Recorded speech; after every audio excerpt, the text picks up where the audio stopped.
kikilang tayo, makakalimutan din. O, eto pa po pala. Sa mga nagko-question po ng sa nagko-question po, wag na yung nilamon nyo. Kasi hindi na kayo nabibilaukan dun. Yung nakakalimutan natin kumpara. Ilang milyon po ba yung ginagastos tuwing may pa-concert? Di ba? Nagpapa-concert kayo. Hindi nyo kino-question yung mga pa-concert na yan. Nagpapa-concert sa Malacanang, nagpapa-concert kung saan-saan. Ilang milyon po nagagamit dyan? Cultural din, di ba? Culture. Walang problema. Pinagtatanggol ko pa nga yan dahil nagkakatrabaho yung mga laos na senior. Mga laos ba sila Martin Nievera? Di ba wala nang, may trabaho pa ba yan? Si Martin? Si Martin Marpil. Oh. Walang kumu-question. Bakit walang kumu-question dun? Bakit pag libro ipamimigay, ku-questionin nyo? Tama lang yan, ipaglaban yan kasi walang illegal dyan. Kung walang illegal dyan, di mamumutla lang kayo sa kapupuna. Para paminsan-minsan, the lusob is wasting the...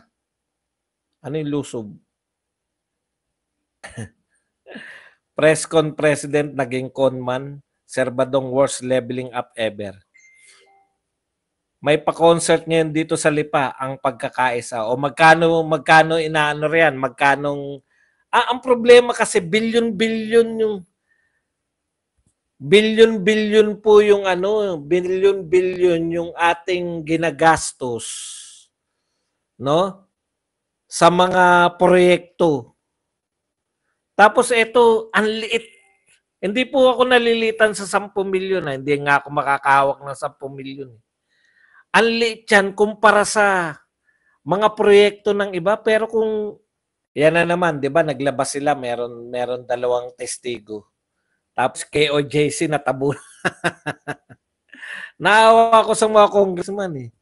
Kasi ang tindi ng nila, pagbe-build up nila no, sa mga investigasyon nila. Una, wala nang ganong nanonood. Paano ka manonood 5 oras? Ang investigasyon nila 5 oras, kahit ikaw kahit na ikaw masugid ka, hindi ka manonood dahil may iba ka pang gagawin. 5 oras mahigit. Dahil quadcom pinagsama-sama nila lahat una, walang interest. Kung sino man yung nakaisip niyan, yung quadcom. Sa tingin ko, palpak Dapat tiniwalay-walay nyo. Okay? Tapos, pagkatapos nun, ang tagal-tagal nyo akala nyo may nanonood sa inyo. Di, siyempre, kakagatin ng media yan dahil pasabog 2 bagong testigo ang nagsabi na si Duterte ang narinig niya sa telepono. Narinig niya sa telepono na kino-congratulate. Sabi ko, malala talaga itong mga testigo ng mga ito Okay. Tapos biglang may lulusob si General Torre. Wala na, hindi na pag-uusapan uli yung testigo nyo. Katulad ng isang araw lang pinag-usapan si Guban, isang araw lang din. Hindi nga nakilala yung dalawa Kilala nyo ba yung dalawa? At least si Guban nakilala natin. Ang tanong, yung 2 bagong testigo kay Pangulong Duterte, nakilala nyo man lang? Kung hindi kayo magbabasa, yung recall lang, recall. Sa recall lang po. Si Guban at least nare-recall natin Yung 2 bang bagong testigo, nare-recall nyo pangalan? Hindi na natin nakilala Ang daming ginawa doon. Nilipad mula sa Palawan, penal colony, dinala sa Maynila, ang daming bantay. Tapos pagka hindi namin nakilala. Tapos eto na si General Torre, lumusob na sa KOJC. Di yan ang pag-uusapan. Kasi may patay Ang gusto ko malaman, magkano na ba nagagastos nila sa attempt na mahuli si Kibuloy? Malaki po yun. 2,000 ano, sa pagkain lang nun eh, di ba? Boss, ayaw nila sa libro kasi, tsaka yung, biruin mo, ilan yung mawawala na humahunting dapat sa mga kriminal. 2,000. No, kung ganyan sana, no, kada lulusob kayo ng isang sa Pogo sana. Hindi sana namin narinig, no. Ito yung sa Pogo na naririnig. Pupunta po kami diyan para mag-inspeksyon, hindi po kami pinayagan eh. Hindi kayo pinayagan ng mga may-ari ng Pogo. Kung si General Torres sana, oh, lahat ng illegal na Pogo, ganyang karami. O di ngayong araw na to dito sa probinsya na to. Susunod na araw doon naman ganyang kararami lahat. Tanggal lahat ng illegal na Pogo eh. Boss Bads, narinig mo ba yung comment ni Marcoleta tungkol sa issue ng libro ni BP Sara? Ang ganang comment niya. Dapat sinabi mo na, Jor, para ma-share natin. Hindi ko pa napanood. Huadcom. Dadalo kaya si Sir Duterte sa hearing? Hindi po. Hindi po siya dadalo dyan. Tingin mo ba pwede na ba si Bato o Robin mag-BP? Alam niyo po, napakaagap po para silang gawing BP. Kung ako tatanungin, no? Kung ako tatanungin, si Bato, hindi siya yung anong tawag dito, yung hindi po siya magandang maging BP dahil po sa pareho silang taga Davao. Wala kang makukuha, dapat man lang taga Luzon, no, yung kukunin ni BP Sara. Si Robin Padilla naman, kulang na kulang po sa experience, sa pamumuno, etc.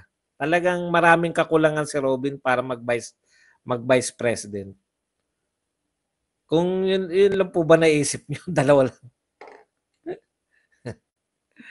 Nag-aambisyon kasi yan si Diwata na maging PNP chief, Sir Badong. Ibang klase. Pag ganyan naman yung kanyang dahil lang dyan, magiging PNP chief ka ba, hindi mo nga mahuli. Boss Buds, yung libro ni BP Sara, katulad lang yan ng course module na ginawa during pandemic, ginastosan ng pamahalaan, binigay na libre sa estudyante. May mga author din yun, hindi nga lang politiko. Yun nga po, masyado kasi sila, basta po magandang proyekto. Ang problema kasi nila, ang gaganda ng proyekto ni BP Sara at siya lang yung kauna-unahan nakaisip. Katulad niyan, yung magkaroon ka ng budget, magkaroon ka ng satellite offices. Wala naman po nakapag-proyekto niyan eh. Sa ibang mga vice president eh. Siya lang eh. Tapos para saan yan? Kung sasabihin nito ni Risa Ontiveros, wag nang budgetan yan kasi may budget naman ng DSWD, may budget naman sa ganun. Para saan pa yung mga satellite offices? Para pupunta rin ng mga tao, sabihin lang ni BP Sara, wala po kaming budget niyan. Kaya po tayo rito para aaralan lang namin kayo kung saan kayo pupunta.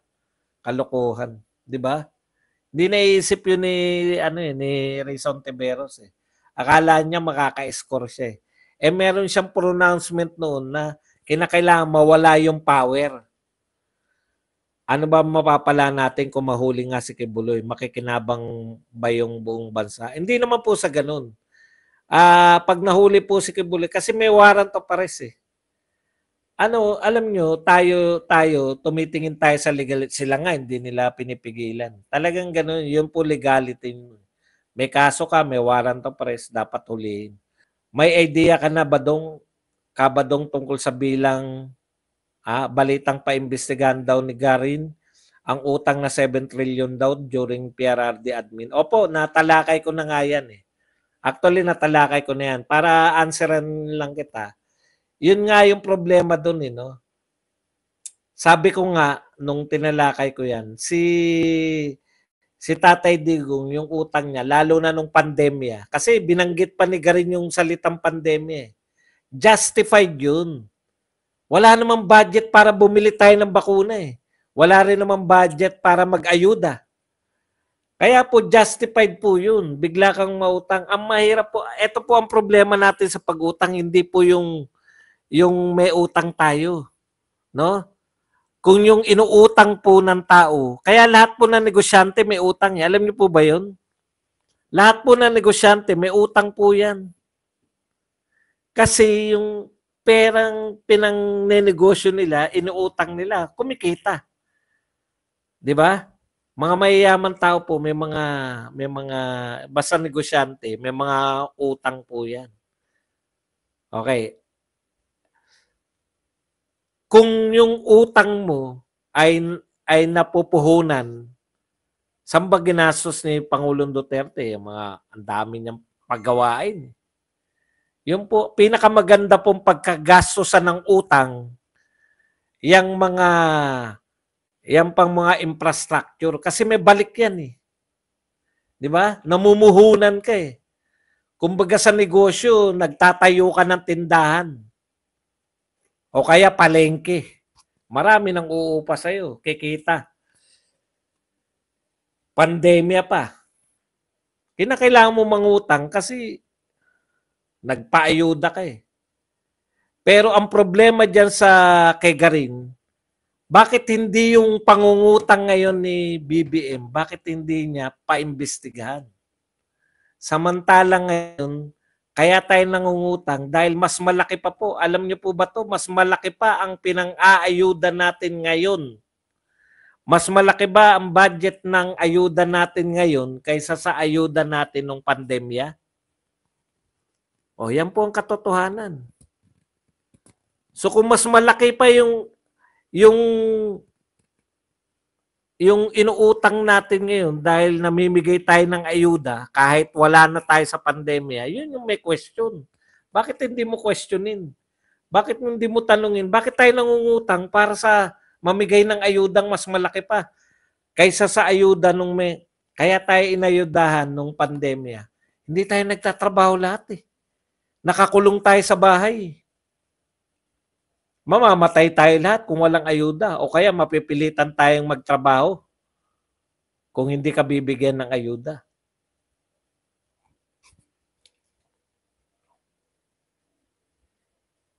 Okay.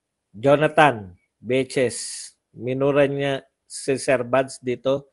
Boss, kapal ng pedophile na yan. Kaibigan ko nga may utang kinalimutan imbestigahan kaya nila. Utang baloslos. Ruru, laruan si Rico. Rico de la Cruz, sus, pedophile ka naman pala. Boy, tingin mo, naniniwala kami sa'yo.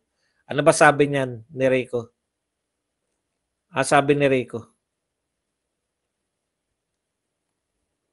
Sabi ni Marcoleta, kung nainggit lang daw si Ontiveros kay BP Sara, bakit hindi siya magsulat ng sarili niyang libro? Correct! Magsulat siya ng sarili niyang libro, ipamigay niya rin. Meron, ang dami nilang proyekto eh. Magaling talaga si BP Sara sa proyekto. Si Lenlen kasi time in, time out lang ginagawa sa office niya. Meron din mamigay ng mga spaghetting, 5 pandesal, spaghetting maputla. Heads will roll. Week later, then bokiki. Dapat pag sinabing heads will roll, ngayon, sinabi ngayon, bukas meron na, no? Wala eh. Baka makalimutan na natin yan next week. Tagal na yan. Sa mga brownout pa lang na naiya, putya, heads will roll, mas roll na eh. Kuya Buds, pumasok ko sa Spencer Lacale, minura ko wag na daw lumahok sa 2025 election.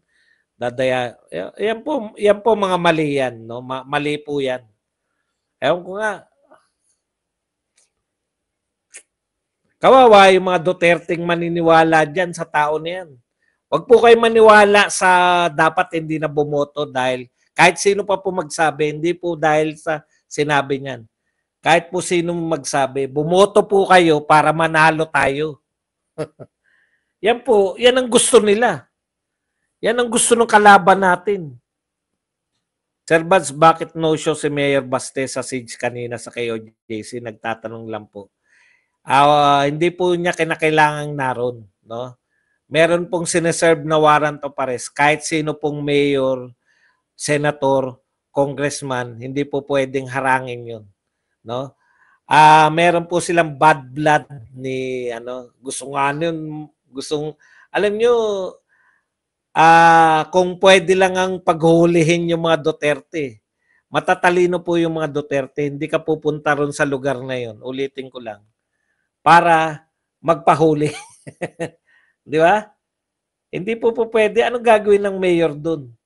Kahit po mayor yan, kung magsaserve ng warrant of arrest yung mga kapulisan, hindi po pwedeng pigilan yan kahit ng mayor.